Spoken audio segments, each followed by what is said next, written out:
ஆராதனைக்கும் தொழுகைக்கும் பாத்திரராகிய நம்முடைய கர்த்தராகிய இயேசு கிறிஸ்துவின் நாமத்தில் எக்ஸோடஸ் டிவி அருளுரை துளிகள் வழியாக இந்த நல்ல வேளையில் உங்களை வாழ்த்துகிறோம்.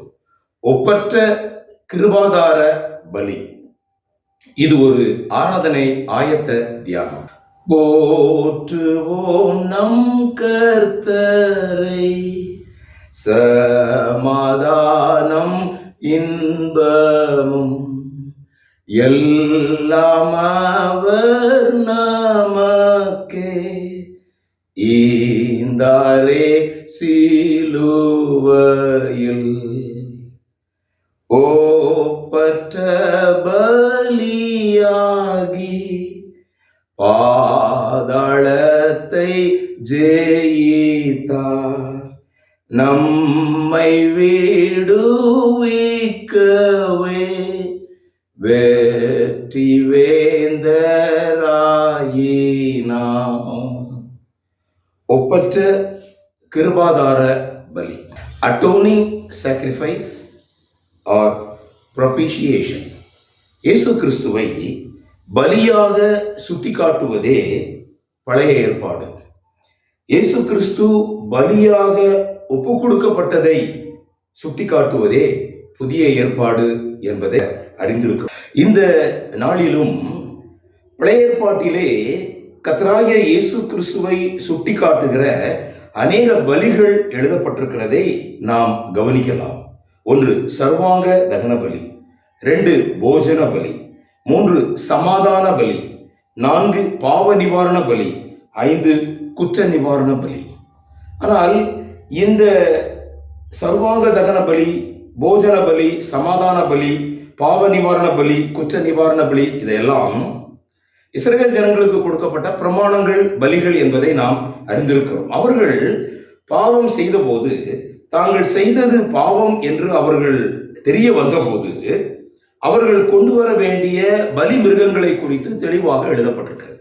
ஆனால் இன்றைக்கு நாம் சிந்திக்கக்கூடிய இந்த ஒப்பற்ற கிருபாதார பலி கர்த்தராகிய இயேசு கிறிஸ்துவே. வேதத்துல கிருபாதார பலி என்று 3 இடங்களில் நாம் வாசிக்கிறோம். அந்த 3 இடங்களிலும் 3 தேவனுடைய சத்தியங்கள் அங்கு சொல்லப்பட்டிருக்கிறது. அதை மாத்திரம் நாம் இன்றைக்கு சிந்திக்கலாம். முதலாவது ரோமர் 3ஆம் அதிகாரம் 26ஆம் வசனம். கிறிஸ்து இயேசுவினுடைய இரத்தத்தை பற்றும் விசுவாசத்தினாலே பலிக்கும் கிருபாதார பலியாக அவரையே ஏற்படுத்தினார். மற்ற பலிகளை எல்லாம் நாம் வேதத்துல பார்க்கும் பொழுது அவர் ஒரே பலியை செலுத்தினார், அவர் ஒப்பற்ற பலியை செலுத்தினார், தம்மைத்தாமே பலியாக ஒப்பு கொடுத்தார். இப்படியெல்லாம் அநேக வசனங்களை நாம் பார்க்கிறோம். ஆனால் இன்றைக்கு இந்த கிருபாதார பலி அப்படி என்றால் என்ன? கிருபையின் அடிப்படையில் செய்யப்படுகிற பலி. எப்பேற்பட்ட பாவிக்கும் இந்த கிருபாதார பலியில் இடம் உண்டு. முதல் வசனம் ரோமர் 3:26.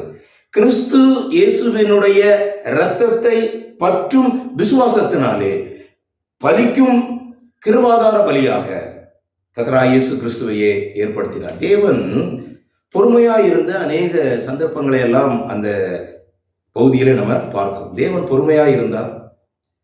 தேவன் ஏற்ற காலத்துல மனுமக்களுடைய பாவத்திற்காக அந்த பாவத்தை மீட்கும் பொருளாக தம்முடைய குமாரனையே அனுப்பினார். நாளின் காலையிலே ஆராதனை தியானத்துல முதலாவது சிந்திக்கக்கூடிய பகுதி, கிறிஸ்து இயேசுவினுடைய இரத்தத்தை பற்றும் விசுவாசத்தினாலே பலிக்கும் கிருபாதார பலியாக அவரையே ஏற்படுத்தினார்.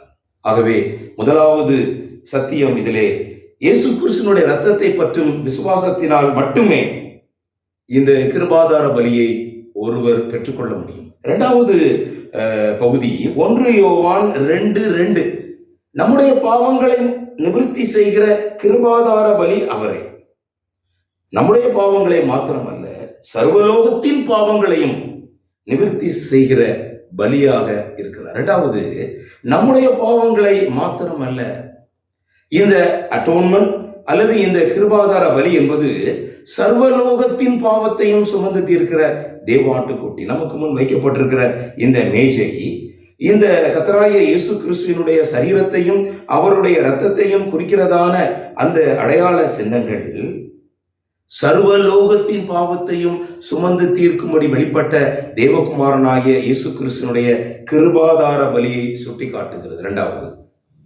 மூன்றாவதாக 1 யோவான் 4:10 நாம் தேவனிடத்தில் அன்பு கூர்ந்ததினால் அல்ல, அவர் நம்மிடத்தில் அன்பு கூர்ந்து நம்முடைய பாவங்களை நிவிர்த்தி செய்கிற கிருபாதார பலியாக தம்முடைய குமாரனை அனுப்பினதினாலே அன்பு உண்டாயிருக்கிறது. கிருபாதார பலியின் மூன்றாவது சத்தியம், நாம் தேவனிடத்தில் அன்பு கூர்ந்ததினால் அல்ல, அவர் நம்மிடத்தில் அன்பு கூர்ந்தார். இந்த நாளின் காலையிலே முதலாவது இயேசு கிறிஸ்துவை பற்றும் விசுவாசத்தினாலே, அவருடைய இரத்தத்தை பற்றும் விசுவாசத்தினாலே நாம் இந்த கிருபாதார பலியிற்கு நாம் சொந்தமாக மாறுகிறோம். இரண்டாவதாக, நம்முடைய பாவங்களை மாத்திரமல்ல, சர்வலோகத்தின் பாவத்தையும் சுமந்து தீர்க்கிற கிருபாதார பலி.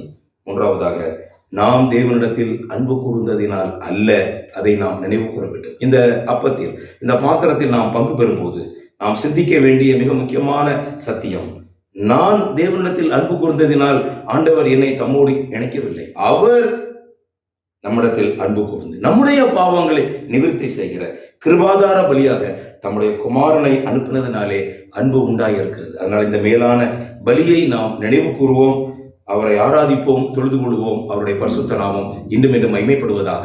ஆமேன், ஆமேன்.